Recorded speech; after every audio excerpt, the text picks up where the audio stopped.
안녕하십니까? 제 마지막 시간인데요. 오늘 제목을 사건 중심, 사명 중심이라는 제목으로 말씀드립니다. 어제 저녁에 우리가 했던 것을 조금만 짚어보고 넘어가겠습니다. 어디만큼 왔는가? 지금 우리는 어디에 있는가? 역사의 어느 시점에 와 있을까?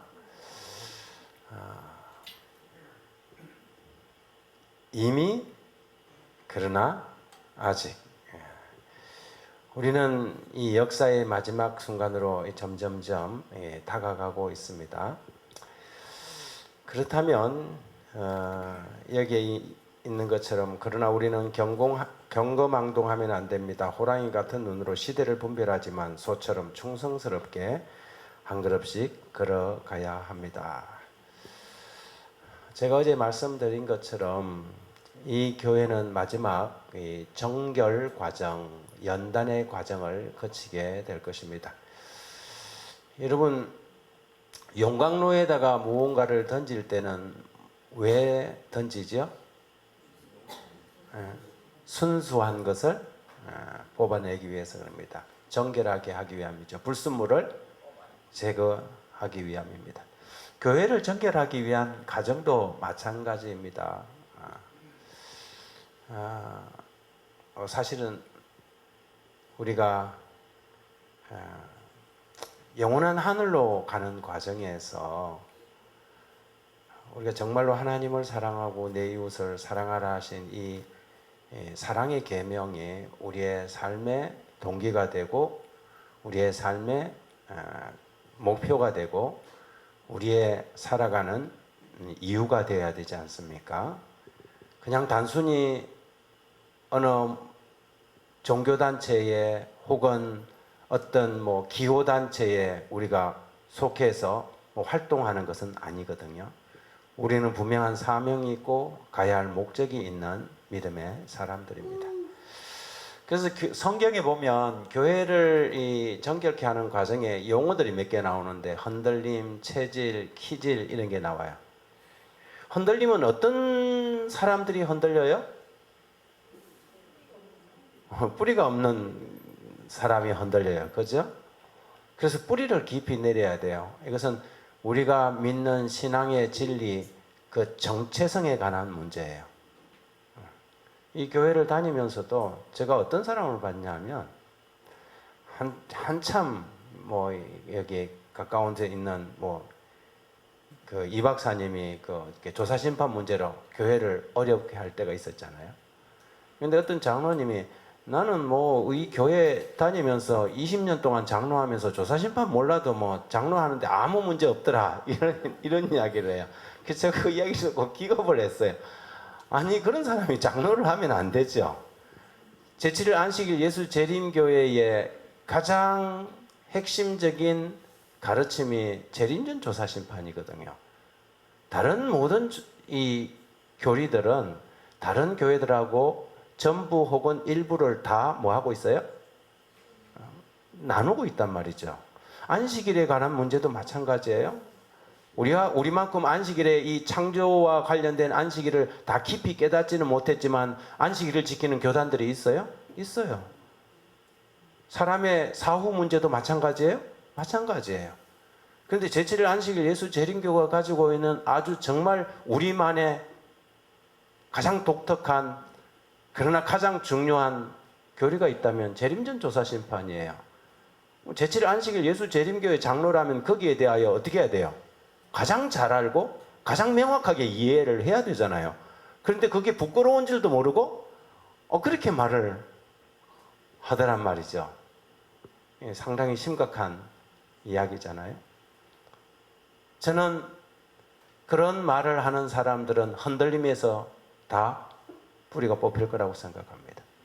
여러분, 우리가 가지고 있는 이 진리, 제7일 안식일 예수 재림교회가 가지고 있는 이 현대 진리에 대한 확실한 믿음의 뿌리를 내려야 합니다. 그래서 여러분, 성경을 연구하고 공부하는 것도 중요하지만 여러분, 선지자를 통하여 이 마지막 시대의 교인들에게 주신 정언의 기별들에 대하여 여러분들이 많이 읽어야 돼요. 대쟁투 총서를 잘 읽어야 합니다. 우리처럼 그렇게 아주 풍부한 이 대쟁투의 이 드라마를 가장 명확하게 보여줄 수 있는 그런 책이 어디에 있습니까? 그래서 성경을 보는 이 관점들이 신학자들의 관점이 여러 가지예요. 이 성경을 왕국 중심으로 해석하는 사람이 있고 언약 중심으로 해석하는 사람이 있고 다양한 방법으로 이 프레임을 가지고 해석을 해요. 그런데 제7일 안식일 예수 재림교회 사관은 뭐예요? 대쟁투 사관이에요. 우리 재림교회처럼 이 성경을 이해할 때 선과 악의 대쟁투의 관점에서 어떻게 이 죄의 문제를 하나님께서 해결해 가고 마지막 최종적으로 죄의 문제를 정리하시는지를 보여주고 보고 이해하는 교단이 없어요. 그런데 그것을 우리가 어디서 가져왔어요? 각 시대의 대쟁투를 통해서, 대쟁투 총서를 통해서 우리는 이해하는 거예요. 우리처럼 아주 명확하게 왜 죄가 시작됐으며 왜 죄가 그렇게 정리되어야 하는지에 대한 이해를 재림교회 외에 이해하는 교단이 없어요. 그것은 여러분 어떻게 할 때 가능하냐면 여러분 각 시대의 대쟁투 총서를 여러 번 읽어야 합니다. 여러분 저는요 제가 이제 일반계 고등학교를 다녔어요.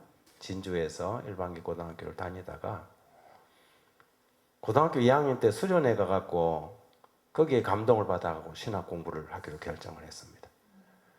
신학과를 들어가서 다니는데 이게 너무 나한테 안 맞는 거예요. 내가 지금까지 살아온 것들과 내가 가야 할 이 목회 길이 너무 안 맞아서 1, 2학년 때 너무 방황을 해갖고 제가 2학년 마치고 군대를 갔어요. 그래서 제가 1학년, 2학년 이 성적표를 떼면 정말 창피해요. 공부를 안 했어요. 공부를 안 하고 시험 기간에는 오히려 그냥 어디 여행을 가거나 아니면 도서관에 가갖고 시험하고 아무 상관도 없는 뭐 전기를 읽는다든지 그랬어요. 그런데 제가 군대 가기 전에 약 4개월이 저에게 시간이 있었어요. 근데 그 4개월 시간 동안 제가 무슨 작정을 했냐면 아니다, 내가 군대 가기 전에 대쟁투 총서를 한번 읽어봐야 되겠다. 그리고 정말 제가 잠자는 시간 빼놓고 밥 먹는 시간 빼놓고 이 책을 읽으면서 제가 정리를 했어요. 정리를 하면서 노트를 3권으로 인덱스처럼 하나님의 사랑이면 사랑에 대해서, 율법이면 율법에 대해서, 그리고 또 뭐 이렇게 정리를 했어요. 그리고 난 다음에 그 노트가 한 3권이 딱 나오더라고요. 근데 제가 그렇게 해서 군대를 갔다 와서 군대에서 제가 뭐 여러 어려움들이 있었어요. 안식일 문제 때문에 영창에도 가고 하면서 제가 그때 읽었던 4개월 동안의 그 경험이 저를 붙들었고, 여러분이 어떤 분들이 듣고 계시지만 지금 여러분이 듣고 있는 천수답의 새벽 묵상도 35년 전에, 건 40년 전에 제가 4개월 동안 연구한 거기에서 기반이 된 거예요. 제가 군대 갔다 오고 신학 공부를 하는데 1, 2학년 때 거는 정말 이렇게 성적표를 창피해서 내놓을 수가 없는데 3, 4학년 성적표는 완전히 달라졌어요. 그때부터 제가 성경을 이해하고 바라보는 관점이 완전히 달라졌어요. 그게 어디서 시작됐을까요? 대쟁투 총서였어요. 대쟁투 총서를 읽으면서 정리했고, 그것이 제가 평생을 목회하는데 지금도 이렇게 딱 걸리는 게 이렇게 없어요. 그게 왜냐하면 부조와 선지자부터 각 시대 대쟁투까지 그걸 읽으면서 환하게 이해를 하고 있으니까 제게 성경을 이해하는 데 있어서 전혀 걸림이 없어요. 그래서 여러분들이 만일 뿌리가 깊은 신앙을 하기를 원한다면 반드시 정언의 말씀을 연구하고 묵상해야 합니다. 말씀과 함께 말이죠. 그 다음에 체질은 어떻게 하는 거예요? 체는 어떻게 해요? 이게 체질이에요? 이게 체질이에요. 키질이고 하나는 키질이고 이거는 체질이에요. 키질은 어떤 걸 걸러내는 거예요? 쭉정이를 걸러내요. 쭉정이, 알맹이가 없는 쭉정이를 걸러내고, 체질은 어떻게 하는 거예요? 잘 부서진 거는 밑으로 빠지고 깨지지 않는 돌멩이 같은 거 이런 것들은 어떻게 해요? 남아서 버리는 거예요. 체질에 걸려 넘어가는 사람들은 어떤 사람들인가? 자기의가 강한 사람들이에요. 자기를 내려놓지 않는 사람들.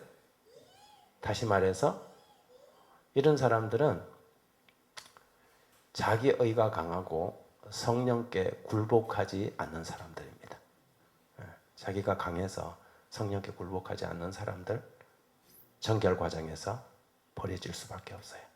그리고 퀴즈는 뭐냐 하면 하나님의 진리의 말씀이 안으로 연결지 못하고 모양만 껍데기만 자주 선지자가 뭐 몇 명이 있어야 할 곳에 한 명도 없다 뭐 이런 표현들을 자주 쓰잖아요.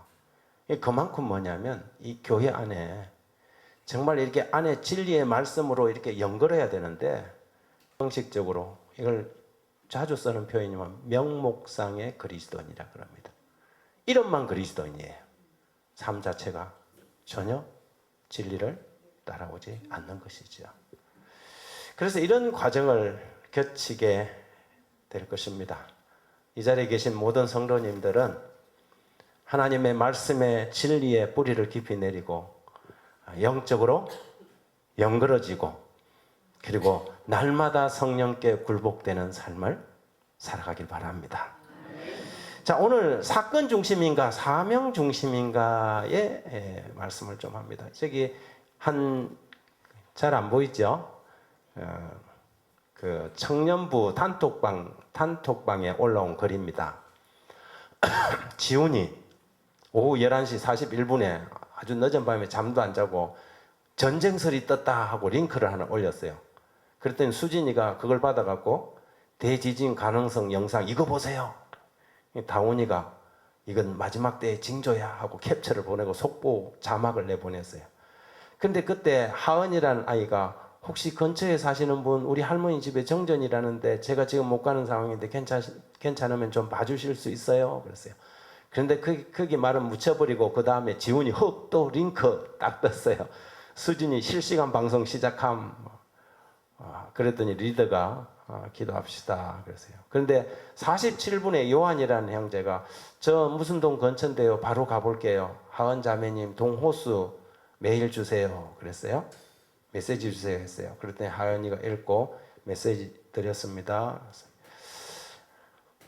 현관 두드렸는데 안에서 소리가 들려요. 관리실 부르는 중입니다. 요한 문 열고 들어갔어요. 할머니가 넘어져 계셔서 119 연락했습니다. 지금 응급처치 도와드리고 있어요. 그랬더니 리더가 그제서 요한 형제 수고해요. 다 같이 기도합시다. 그 다음날 오전에 구급대 도착 병원 이송 중. 하은 자매님 보호자 연락처 가능하실까요? 네, 연락드렸어요. 정말 감사합니다. 그러고 난 다음에 그 다음 날이네요. 어젯밤 도와주셔서 감사합니다. 큰일 날 뻔했대요. 검사 결과 골절은 없고 하루 입원하게 됐어요. 요한 형제님 함께 기도해 주신 분 감사해요. 그랬더니 리더가 어제 배운 것 사건을 빨리 알리는 것보다 사람을 먼저 살리는 게 더 중요합니다. 그리고 이 단톡방의 내용이 이렇게 정리가 됐습니다. 여러분 이 마지막 시대의 징조와 관련해서 누가복음 12장 42절에 주께서 이르시되 지혜 있고 진실한 청지기가 되어 주인에게 그 집 종들을 맡아 때를 따라 양식을 나누어 줄 자가 누구냐. 주인이 이를 때에 그 종이 그렇게 하는 것을 보면 그 종은 복이 있으리라. 어떤 종이 복이 있을 거예요? 여기 보니까 어떤 종이 복이 있는 것입니까? 성경에는 그리스도의 재림과 관련한 수많은 징조들이 나옵니다. 시대를 분별하고 준비하도록 징조를 알려주셨지요. 그러나 징조와 그 사건들은 우리가 집중적으로 연구해야 할 중심 주제가 아니에요. 그것들은 참고할 자료들이지 우리가 전할 핵심 주제가 아니라는 것입니다. 그렇게 한다고 주인이 복이 있다고 한 거 아니에요. 어떤 사람들에게 복이 있다 했어요? 때를 따라 주인의 뜻에 따라 양식을 나누어 주는 사람들이 그렇게 하고 있을 때 복이 있는 거예요.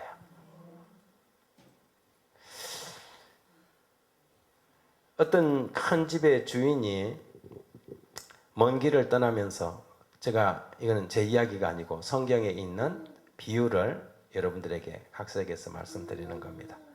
종들에게 일을 맡겼습니다. 창고를 정리하고 밀가루로 빵을 구워서 이웃들에게 나누어 줘라. 내가 언제 돌아와도 그렇게 하고 있으라.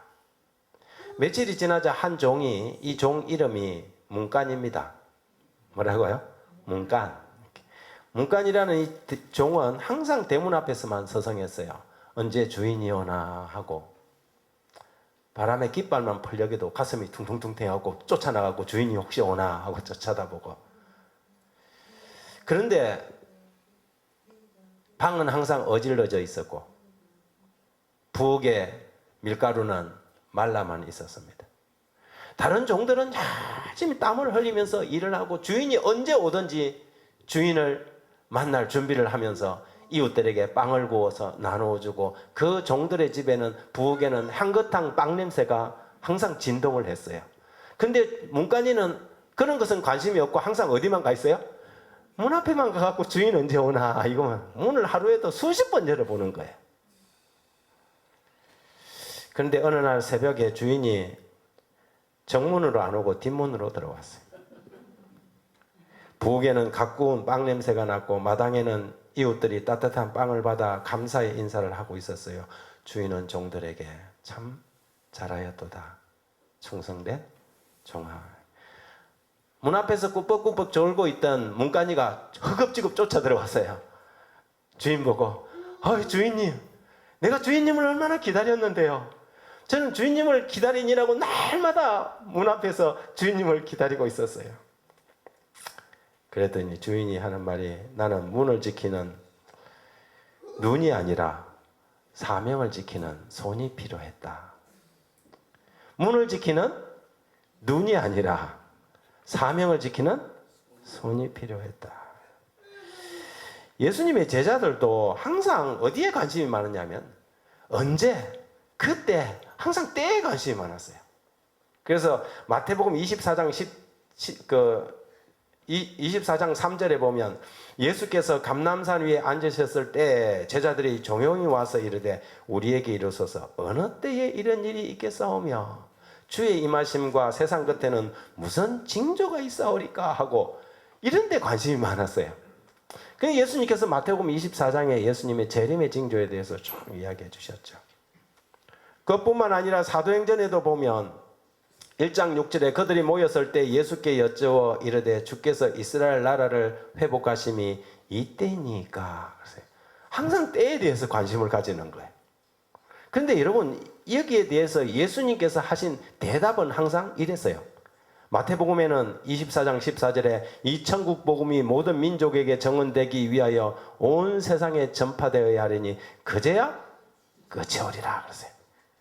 여러분, 이 징조의 핵심의 마지막은 뭐냐면 14절이에요. 그제야 끝이 온다는 것은 뭐냐면 복음 사명을 완수하는 것이에요. 그 다음에 사도행전 1장 6절에 대한 제자들의 질문에는 이르시되 때와 시기는 아버지께서 자기의 권한에 두셨으니 너희 알 바 아니요. 너희 알 바 아니라는 것을 사람들은 너무 알고 싶어해요.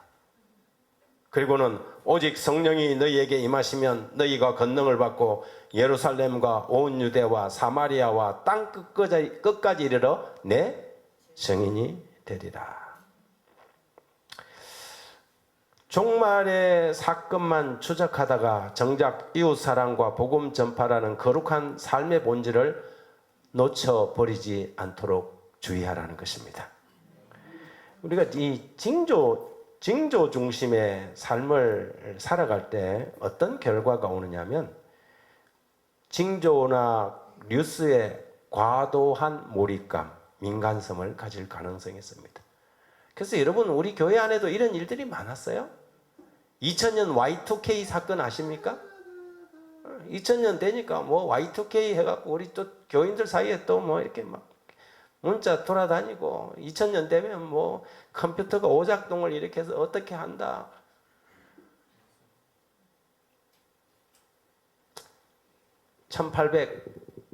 1883년? 88년도인가요?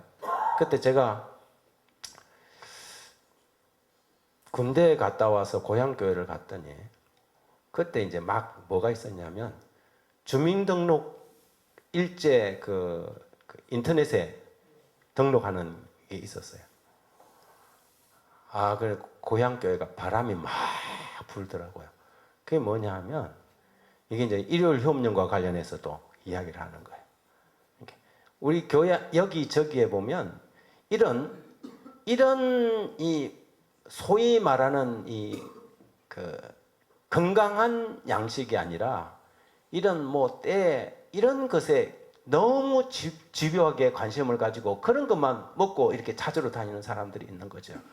그래서 저희 고향 교회가 그때 이 사건으로 인해서 굉장히 흔들림이 심했어요. 담임 목사님은 이 문제를 갖다가 잡으려고 하고 이 사람들은 막 목사님이 왜 이런 것을 못하게 하느냐고 하고 그러나 바람이 싹 불고 지나갔는데 아무도 책임지지 않았어요. 그냥 설거머니 또 다른 방식으로 하고. 여러분 우리의 신앙이 사명 중심이 아니고 사건 중심일 때 일어나는 증상들이 이런 것들입니다. 정보는 쌓이지만 제자도의 열매는 빈약해서 영적인 교만과 우울감만 가득 차 있는 것입니다. 내가 그런 것에 대해서 다른 사람보다 더 많은 정보를 가지고 있는 것처럼 공동체는 분열과 피로가 누적돼서 해석은 경쟁되고 자극적인 기별들이 자꾸 해서 전파됩니다. 그래서 이웃을 돌아보고 실천적인 삶을 살기보다는 매일 자극적인 뉴스, 그래서 이렇게 카톡에 이렇게 돌아다니는 거 보면 그런 것만 보내는 사람들이 있어요. 참 안타까운 신앙이죠. 사건 중심의 신앙을 하는 것입니다. 그 다음에 결국은 공허한 종교, 꽹과리와 같은 종교가 되고 맙니다. 예수를 기다리는 것과 그분의 삶을 살아내는 것, 여러분 어떤 것이 우리가 해야 되는 것입니까? 마지막 시대의 재림 성도들의 삶이 예수를 기다리는 것과 예수의 삶을 살아내는 것, 어떤 것이 정말 재림을 기다리는 성도들의 삶의 모습이 되어야 될까요?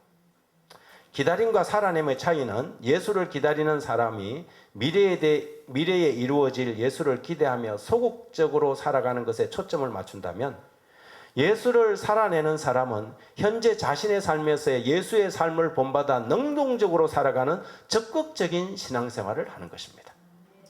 그래서 소극성과 적극성이 있어요. 기다림은 소극적인 자세일 수 있지만 살아내는 것은 신앙의 실천과 행동을 통해 구체적인 삶의 변화를 만들어가는 적극적인 태도를 의미합니다. 예수님의 재림이 임박하면 임박할수록 어디로 다닐까 이런 생각을 할 게 아니라 어떻게 하면 한 명의 영혼이라도 불 가운데서 끄집어낼 것인가, 어떻게 하면 예수 그리스도의 거룩한 성품을 우리가 다른 사람과 함께 공유할 것인가. 이것이 우리가 마지막 시대의 성도들이 살아가야 할 마지막 시대의 성도의 신앙의 자세가 아니겠습니까? 제가 오늘 아침에 올라온 재림 마을의 기사 하나를 제가 여러분에게 공유합니다. 울산중앙교회 이야기예요. 영남 앞에 합회장 하시던 울산중앙교회 남시창 목사님이 울산중앙교회 가서 목회를 하는 교회의 모습입니다. 이 안 앞에는 뭐냐면 아낌없이 주는 나무 페스티벌입니다. 이 교회가 가지고 있는 하나의 사역장이 있어요. 이 교인들 이야기를 들어보니까 예수의 삶을 살아내는 교회의 아주 아름다운 모습이에요. 이 교회에 여러 사역팀들이 있는데요. 보니까 시니어들을 위한 스마트폰 활용법 교실도 하고, 그리고 이 교회 집사님 중에 한 집사님이 천하트 전공이에요. 그래서 이분이 안식일날 천하트 문화교실을 하는데 지역 주민들이 꽤 많은 사람들이 참여하고 있습니다. 이 교회 이용사들이 한 2분 미용사들이 있는데 이분들은 또 머리 깎아주는 해요. 그 다음에 또 호텔 주방장 하던 사람은 또 요리교실을 엽니다. 2주에 한 번씩. 이 교회는 아주 다양한 방법으로 지역 주민들과 뭐 하고 있어요? 접촉하고 있어요. 단순히 내가 진리를 얼만큼 많이 아느냐 이것만이 아니라 이 사람들은 자신들이 알고 있는 진리를 자들의 삶 속에서 사역으로 실천해가고 있는 것입니다. 이것이 우리 마지막 시대의 재림 성도들이 살아가는 삶의 모습이어야 한다는 것이죠. 그 옆에 있는 세울산 교회는 맨발 걷기 제가 있을 때 하던 사역을 지금도 계속하고 있습니다. 맨발 걷기 사역을 해요. 어떻게 하면 제가 이 맨발 걷기를 처음 시작한 이유가 그것입니다. 여러분 뉴스타트가 그냥 굉장히 어려워져 버렸잖아요. 교회 안에 문제가 좀 있어서. 교회 안에 문제가 아니고 교회 바깥으로 나간 사람의 문제를 일으켰죠. 그러면서 이 지역 교회의 그 건강 사업에 대한 관심도가 확 떨어졌어요. 그런데 제가 맨발 걷기 사역을 하면서 맨발 걷기가 우리 뉴스타트의 8개 중에 5개가 여기 속하더라고요. 그래서 제가 일석오조라 그래요. 운동하죠. 그리고 항상 여기에다가 저는 이렇게 수류탄처럼 물 2병을 딱 가지고 나갑니다. 가지면서 물 계속 마시죠. 그리고 공기 좋은 곳에 가갖고 충분한 깨끗한 호흡하죠. 또 야외에서 하니까 햇볕 쏘이죠. 맨발 걷기 하고 가장 빨리 찾아오는 효과가 뭐냐면 수면의 질이 좋아져요.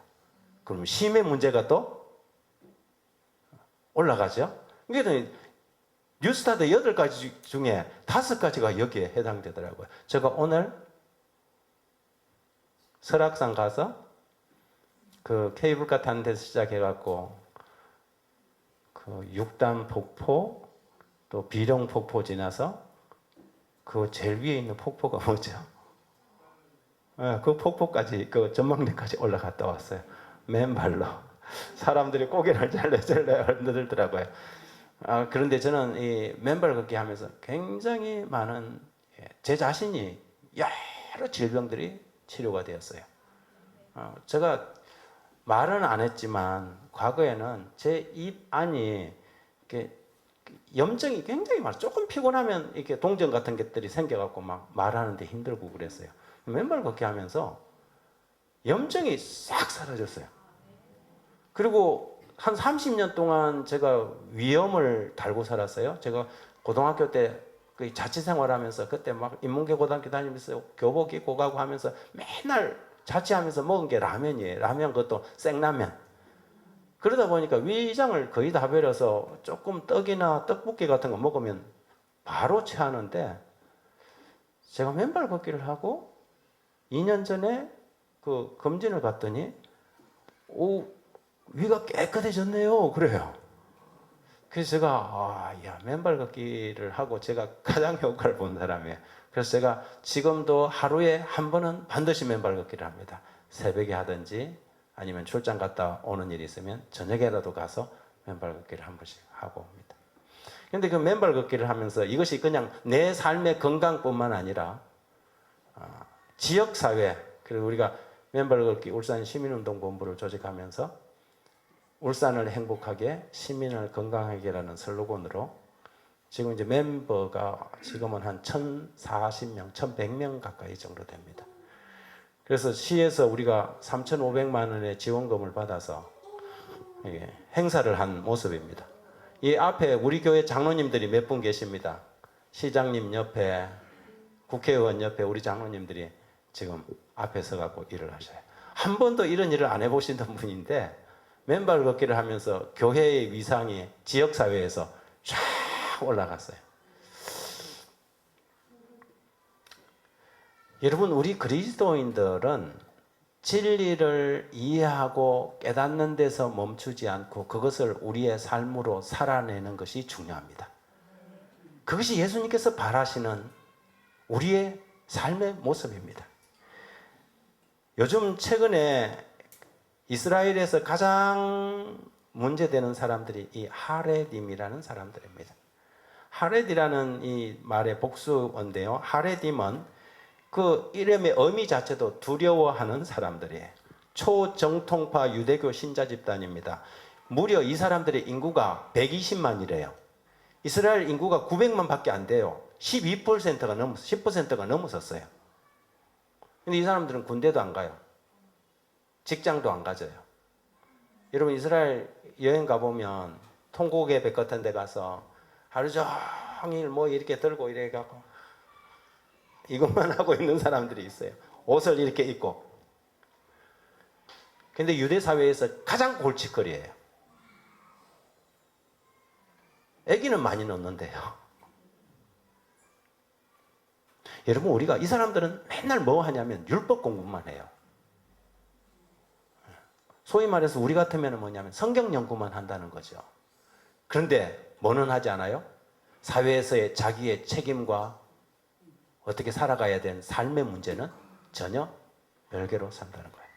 돈도 국가가 주는 복지지원금 주는 거 그거 받아 먹고 살고요. 그게 부족하면 부인이 나가서 일을 합니다. 여러분 우리의 신앙이 잘못되면 어떻게 될 수 있어요? 하레dim 신앙이 될 수 있다는 사실입니다. 우리가 성경을 잘 이해하는 것 굉장히 중요해요. 진리의 말씀을 아는 것도 중요해요. 그런데 거기서 멈춰버린다면 아는 것이 우리에게 독이 됩니다. 이스라엘에 가면 여러분 잘 아시다시피 두 개의 바다가 있습니다. 하나는 갈릴리, 하나는 사해예요. 근데 신기하게 사해와 갈릴리는 똑같은 물의 권원에서 물을 받아들입니다. 북쪽에 있는 헐몬산에서 눈이 녹아서 내려서 아주 세차게 내려와서 갈릴리로 들어오고 갈릴리에서 다시 빠져나가서 사해로 들어가요. 그런데 이 두 바다가 같은 물로 구성되어 있는데 하나는 생명의 바다고 하나는 사망의 바다예요. 사해에는 멸치 한 마리도 살 수 없는 바다예요. 소위 염해라고 부릅니다. 이유가 뭡니까? 똑같은 물인데 무슨 차이예요? 갈릴리 호수는요, 받은 대로 뭐 해요? 내보내요. 근데 사해는 공교롭게도 이 세상에서 해발이 가장 낮은 곳이 사해예요. 그래서 거기는 더 이상 나갈 데가 없어요.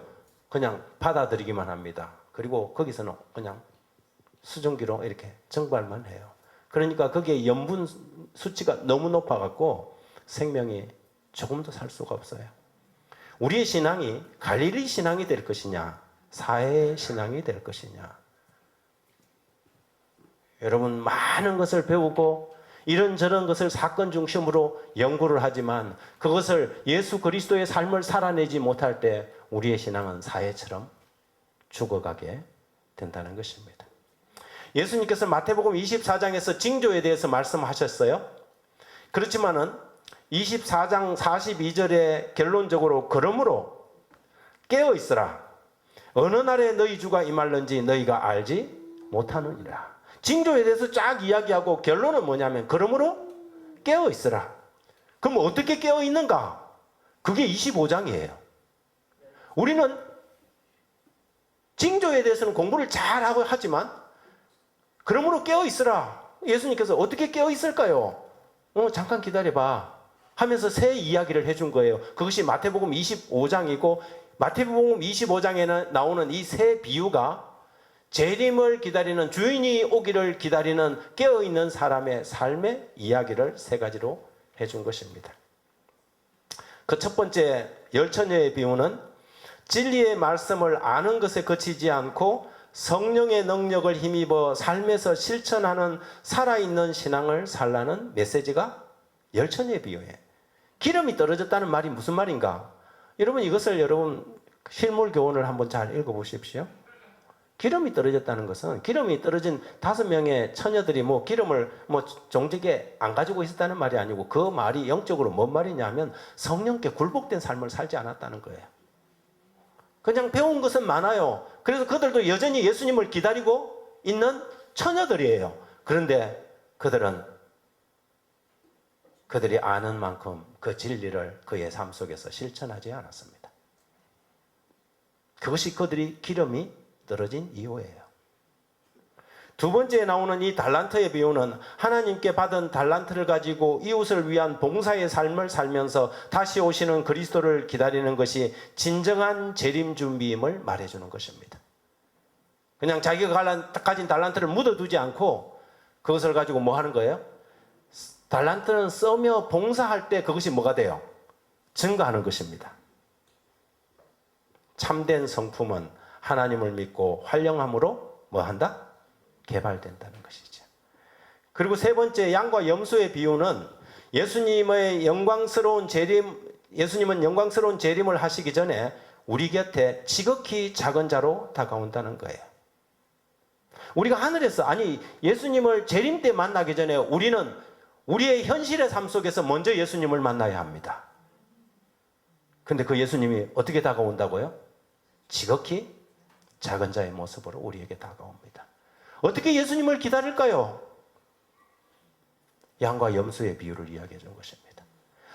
맨날 이렇게 막 사건 연구하고 이렇게 문간만 쳐다보는 문간 신앙하지 말고 어떻게 하라고요? 내가 너를 찾아갈게. 내가 날마다 일상에서 너를 찾아갈게. 너가 나를 알아볼 수 있겠니? 그런데 그렇게 알아본 사람들은 예수님이 오실 때도 알아볼 수 있을 거예요. 여러분, 마태복음 7장에 그런 말씀 있잖아요. 많은 사람이 주의 이름으로 뭐 선지자들 한데 정녕 내가 너희를 도무지 알지 못한다. 예수의 재림을 기다리는 사람의 삶은 사건 중심이 아니라 뭐 중심? 사명 중심입니다. 그래서 사건 중심과 사명 중심을 이렇게 대조를 해보면요. 초점이 징조, 소식, 때의 중심을 맞추고 있다면 사명 중심은 복음과 기별과 순종의 삶에 관심이 있습니다. 그들의 동기는 공포심, 호기심이라면 사명 중심은 사랑과 소망과 그리스도인들의 책임이 있습니다. 사건 중심의 사람들은 내가 올려니 너가 올려니 여기에 초점을 맞추는데 사명 중심은 오히려 교회가 이 일로 인해서 함께 섬기고 연합하게 됩니다. 열매는 불안과 분열, 탈진이지만 사명 중심은 담대하고 거룩한 선교 중심의 교회로 일어서게 됩니다. 사건 중심은 끝에 징조를 강조하지만 사명 중심은 끝에 조건 뭐였습니까? 이 천국 복음이 모든 민족에게 전거되기 위하여 온 세상에 전파되어야 하리니. 여러분은 이 두 쪽 가운데 어느 쪽을 선택하기를 원하십니까? 재난이 발생했을 때 우리는 어떤 쪽을 선택하게 될까요? 한 팀은 A팀은 스크린과 SNS를 주시하면서 더 큰 사건이 어디에 터질지 그걸 분석하느라고 정신이 없습니다. 그런데 B팀은 미리 준비된 취약지구 체크리스트를 들고 즉시 출동하여 반지하, 독거노인, 거동불편 가정을 순서대로 문을 두드리고 세 번째 주소에서 무릎까지 찬 물속에서 모자를 발견하고 그들을 대피시킵니다. 여러분, 재림교회는 어때해야 될까요? 지금까지 우리 제7일 안식일 예수 재림교회는 어떤 모습으로 살아왔을까요? 아니, 사실 우리의 재림교회의 정통적인 이 재림교회의 모습은요, 아드라나 이런 의료선교나 이런 것들은 철저하게 생활 중심의 재림 준비예요. 근데 제가 제일 안타깝게 생각하는 게 뭐냐면 어느 순간부터 우리 성도들이 해야 할 일을 자꾸 이렇게 전문센터, 전문인들에게 그냥 맡겨버린다는 것입니다. 여러분, 선지자가 준 우리의 치료봉사라든지 다양한 의료, 교육, 복지, 이 모든 것들은 우리 성도들이 그것을 했을 때 우리가 영적으로 유익을 얻는 것들이에요. 우리 이웃을 찾아가서 우리가 알고 있는 이 지식, 건강에 대한 이런 것을 가지고 아프고 수고한 사람들을 도와주게 했단 말이죠. 그 일을 통하여 영혼도 구원하고 우리 자신도 영적으로 성장하게 됐어요. 그런데 언제부터인가 이런 것들을 뭐냐면 요양원이 하고 이런 것들을 문서전도는 교인이 안 하고 문서전도인들이 하고 또 복지는 복지관에서 다 하고 그럼 우리 교회는 뭐냐면 헌금만 내고 그리고는 뭐냐면 복지관이 잘하는구나, 문서전도인들이 문서를 잘하는구나, 그렇게 한 결과가 우리 성도들은 정작 다 구경꾼으로 전락한 거죠. 우리 재림교회만큼 한국교회 다른 어떤 교단도 따라올 수 없는 많은 복지관을 가지고 있고 큰 병원들을 가지고 있고 교육기관을 가지고 있어요. 그런데 선지자가 우리에게 그걸 주실 때 그런 기별들은 우리 성도들이 우리의 삶 속에서 실천하도록 준 기별들이에요. 그래서 저는 그렇게 생각해요. 어떻게 하면 이런 것들을 우리의 삶 속에서 우리 성도들이 실천할 수 있는 것으로 저는 다시 되돌릴 수 있을까? 이것이 큰 숙제라고 생각합니다. 적용을 해봅니다. 사건 중심은 가정이 불안을 가져오지만, 사건 중심은 불안을 가져오지만 사명 중심은 복음의 등불로 섭니다. 교회는 사건 중심의 교회는 흩어지고 사명 중심의 교회는 연합하여 선거하고요. 개인은 사건 중심은 하루하루 뉴스에 흔들리지만 사명 중심은 날마다 말씀과 기도로 오히려 뿌리를 내리게 됩니다. 여러분, 대총회가 2025년부터 2030년까지 아윌고 지난 회기 동안 우리의 선교 프로젝트였던 아윌고를 5년 더 연장하기로 했습니다. 아윌고가 뭐지요? 내가 가겠습니다. 내가 가겠습니다. 전 세계 교회가 다음 한 해기 동안 그리스도와 나와의 이 깊은 영적인 관계, 그 다음에 성도의 교제, 성령 안에서의 연합, 그리고 선교를 위한 헌신된 삶이라는 이 네 가지 카테고리를 가지고 한 해기 동안 우리가 열심히 사업을 하게 될 것입니다. 재림교회의 재림 준비는 사명 중심이어야 합니다. 저와 여러분이 영적으로 살아남기 위해서는 반드시 사건 중심이 아닌 사명 중심의 신앙이 되어야 한다고 생각합니다. 기도하겠습니다. 하나님 아버지, 그러므로 깨어 있으라. 집주인이 언제 올는지, 혹 저물 때일런지, 밤중일런지, 닭 울 때일런지, 새벽일런지 너희가 알지 못함이라. 하나님, 우리가 주님을 기다리고 주님을 사모하는 백성으로서 이 시대를 살아가고 있습니다. 어떻게 살아야 할지 오늘 저희들은 이런저런 비유의 말씀들과 주님의 가르침을 통하여 우리의 삶이 사건이 아닌 사명 중심이어야 한다는 사실을 배우게 됩니다. 주님, 저희에게 새 마음을 허락하여 주셔서 실천적인 예수의 삶을 살아내는 진정한 재림 성도가 되게 도와주십시오. 예수님 이름으로 기도드립니다.